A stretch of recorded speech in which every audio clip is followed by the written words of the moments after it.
Maliennes, Maliens, mes chers compatriotes, hôtes du Mali, nous voici par la grâce d'Allah le Tout-Puissant au seuil de la nouvelle année. Je voudrais saisir cette heureuse occasion pour vous présenter mes vœux.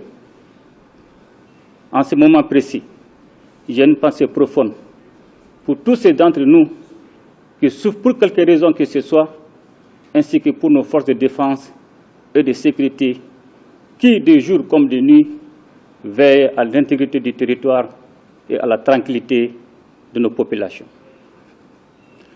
Mes chers compatriotes, le peuple malien aura vécu une année 2022 éprouvante, mais riche en événements d'importance majeure.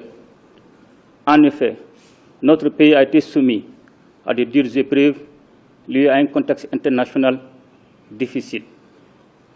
Malgré une diminution importante de la prévalence de la COVID-19, son impact sur l'économie internationale et par ricochet sur l'économie malienne se fait sentir encore.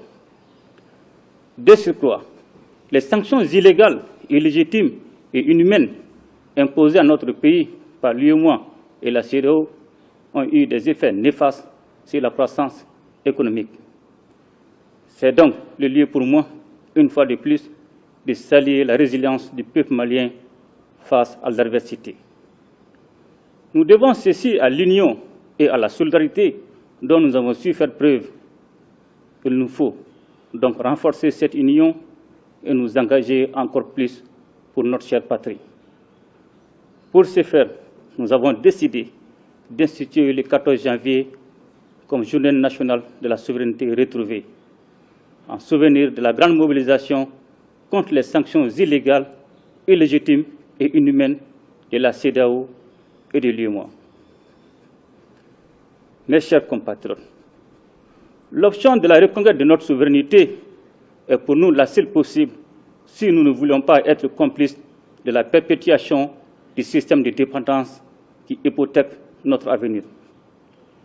Aussi, avons-nous défini 3 principes qui devront désormais guider nos relations de coopération, à savoir le respect de la souveraineté du Mali, le respect des choix stratégiques et des choix de partenaires opérés par le Mali, la défense des intérêts du peuple malien dans les prises de décision. Nous ne devons point nous faire d'illusions, car la voie que nous avons choisie sera parsemée d'embûches et nous aurons à faire face à de nombreuses difficultés. Certaines d'entre elles seront réelles, car inhérentes à la complexité des questions à gérer, mais beaucoup d'autres seront l'œuvre de ceux qui ne veulent pas que nous recouvrions notre indépendance totale. J'exhorte donc chaque Malienne et chaque Malien à l'union sacrée. Mes chers compatriotes, l'année qui s'achève a été à la charnière de 2 phases importantes du processus de transition engagé dans notre pays. Comme les Maliennes et les Maliens ont pu le constater, nous avons consacré la première phase à la sécurisation de notre pays, à la lutte contre la corruption, ainsi qu'aux réformes politiques et institutionnelles. Sur le plan sécuritaire, nous avons adopté une nouvelle posture militaire et acquis des équipements qui ont renforcé l'autonomie d'action des femmes et leur capacité à se déployer sur l'ensemble des théâtres d'opération. Avec la montée en puissance de nos forces de défense et de sécurité et le lancement de nombreuses actions offensives, la paix a changé de camp. Les groupes terroristes en sont réduits à des actes désespérés, des poses d'engins explosifs au passage des militaires et des paisibles citoyens. Dans le même temps, la lutte contre la corruption et l'enrichissement illicite a été intensifiée en vue d'enrayer ces fléaux qui retardent le développement économique de notre pays. Conformément aux recommandations des Assises nationales de refondation, nous avons engagé les réformes institutionnelles destinées à créer les bases d'élections libres et transparentes, ainsi qu'à doter notre pays d'institutions démocratiques. Au nombre des actions initiées dans ce domaine, il faut noter la création de l'organe unique de gestion des élections et la rédaction de l'avant-projet de la nouvelle Constitution dont le processus de finalisation est en cours. Il convient de noter également la mise en place du comité indépendant de suivi et évaluation des recommandations des assises nationales de la refondation. Mes chers compatriotes, c'est sur la base de ces acquis que la seconde phase de la transition est consacrée aux projets structurants destinés à poser les bases d'un véritable développement. Nous sommes pleinement conscients qu'il n'y a pas de sécurité sans développement qui garantisse un mieux-être pour les populations. C'est ainsi que nous avons décidé de relancer la Comatex et l'usine malienne des produits pharmaceutiques. Dans l'optique du renforcement du tissu industriel de notre pays, des usines de filature de coton seront créées à Bamako et à Koutiala. Tout ceci devrait créer des emplois et de la valeur ajoutée pour notre économie. Dans le domaine minier, la Société de recherche et d'exploitation des ressources minérales du Mali a été créée.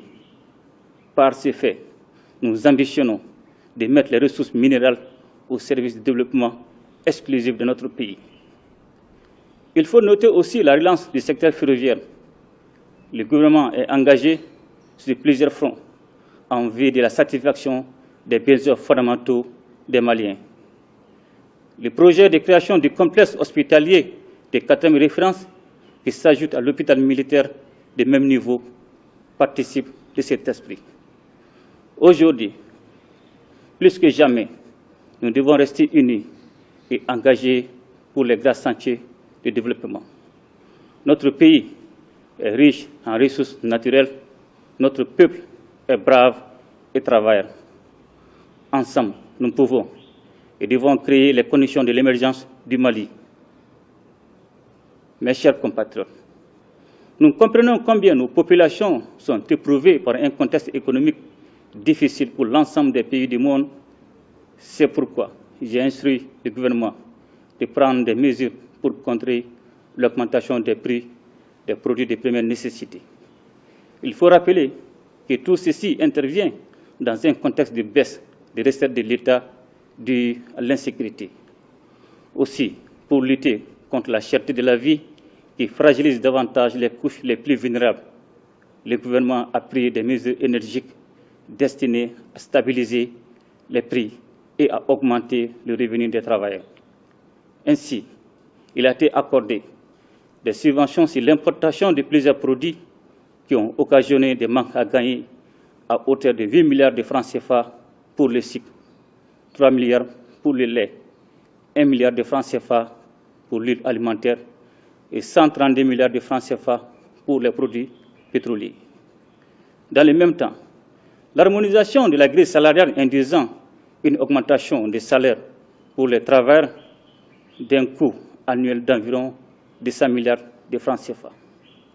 Cependant, au regard des résultats mitigés des mesures destinées à contenir les prix, il apparaît clairement que certains acteurs ne jouent pas le jeu de la transparence. C'est pourquoi il me paraît nécessaire d'exhorter à une action globale contre la cherté de la vie, impliquant le gouvernement, les opérateurs économiques et la population. Chacun devra jouer sa partition pour que les sommes importantes mobilisées pour cet objectif ne soient détournées et utilisées à des fins malsaines. Mes chers compatriotes, la réussite du Malikoura dépendra de notre cohésion et de notre engagement. Nos labeurs individuels et collectifs en seront le levain. C'est donc avec beaucoup de confiance en l'avenir que j'adresse à chaque Malienne et à chaque Malien, ainsi qu'à nos autres, mes sincères vœux de bonne santé, de réussite et de bonheur. À notre chère patrie, je souhaite la paix, la sécurité et la stabilité, afin que dans l'unité, nous puissions la conduire vers la prospérité tant souhaitée et attendue par notre peuple. Ensemble, nous ferons le Malikoura, qu'Allah bénisse le Mali et protège les Maliens. Je vous remercie.